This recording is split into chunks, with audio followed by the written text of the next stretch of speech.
लंबे समय बाद मोहन भागवत देहरादून आ रहे हैं। अब संघ सरसंचालक मोहन भागवत के देहरादून दौरे को लेकर कई तरह के कयास लगाए जा रहे हैं। मोहन भागवत का दौरा एक सामान्य दौरा नहीं माना जा रहा है।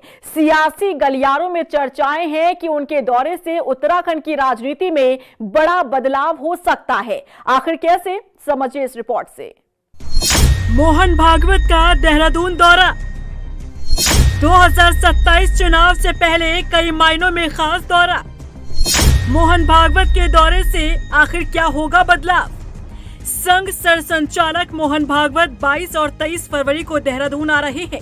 2 दिन देहरादून में प्रवास करेंगे मोहन भागवत। अब खबर सिर्फ इतनी भर नहीं है, बल्कि माना जा रहा है कि उत्तराखंड की राजनीति में संघ की एंट्री से बहुत कुछ बदलने वाला है। लंबे समय बाद मोहन भागवत का देहरादून दौरा कई मायनों में खास माना जा रहा है।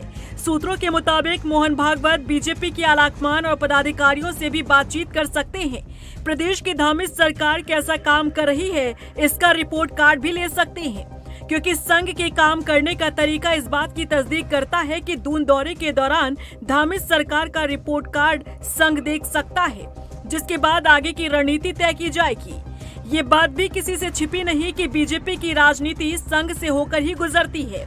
वो बात अलग है कि संघ खुद को सांस्कृतिक संगठन के तौर पर दिखाता रहा है, लेकिन इस बात से भी इनकार नहीं किया जा सकता कि यदि संघ के बिना बीजेपी चलने लगे तो पार्टी के लिए नैया पार लगाना मुश्किल हो सकता है। ऐसे में बीजेपी संघ से खुद को कभी जुदा करने का सोच भी नहीं सकती।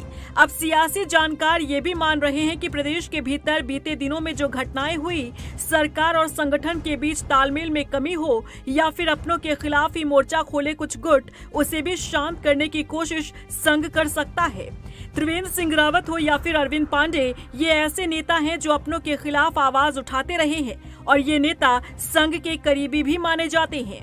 ऐसे में इन नेताओं की नाराजगी को दूर करने के लिए भी कदम उठाया जा सकता है।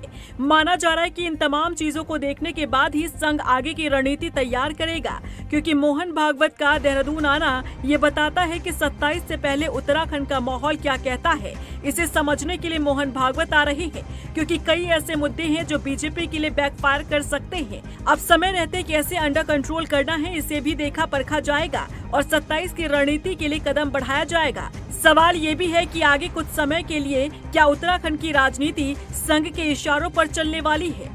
रफ्तार मीडिया के लिए देहरादून से ब्यूरो रिपोर्ट।